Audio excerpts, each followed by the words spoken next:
the bill that you'd like to see passed specifically has a line in there about keeping American troops there only if the situation there becomes too dangerous, which would essentially still give the White House the discretion as to whether or not the troops should be there or not.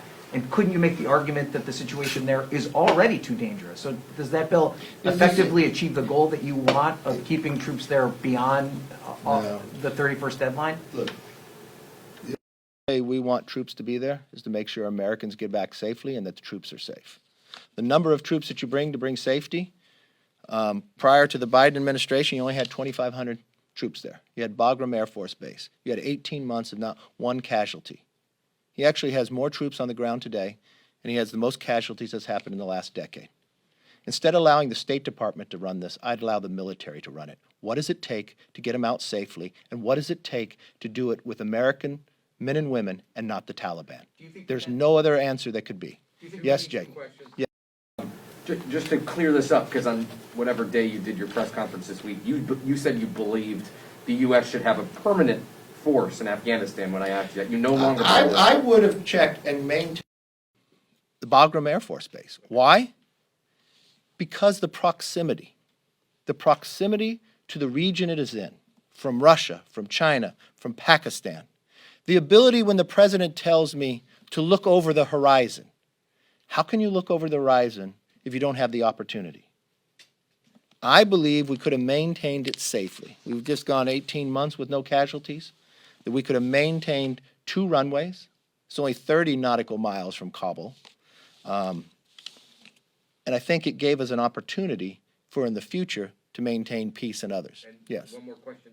You said you shouldn't be with the Taliban. Trump did that too, to be clear. So I mean, was it wrong when Trump he did that? also had conditions, upheld the conditions. Trump never gave the names of Americans to the Taliban. Trump's never left Black Hawk helicopters more than Australia has. Should we have no relations with the Taliban? Well, let me be very clear. I would not allow the Taliban to dictate the date that Americans leave. That America leaves and leaves Americans behind and allies behind because the Taliban tells you to leave. At no given time should a president of the United States ever allow that. But this president did. And I don't believe any other president would, Republican or Democrat, outside of Joe Biden. Yes, sir.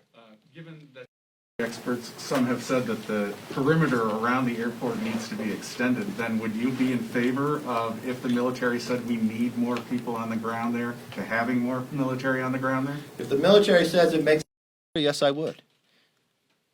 You want to be able to go in with enough troops and enough supplies that they are safe. You have C-17s coming in, you can bring the MRAP and others to make sure you can go out, bring Americans back in without relying upon the Taliban, and get out in a faster process than what they're doing and with less casualties. That's what they should have done from the beginning. Look, I don't think people are arguing about whether we should have left or not in Afghanistan. It's how. And I don't believe anybody in this country believes that this president has done it right. He has failed time and again. Thank you and God bless. Back to war, Leader McCarthy.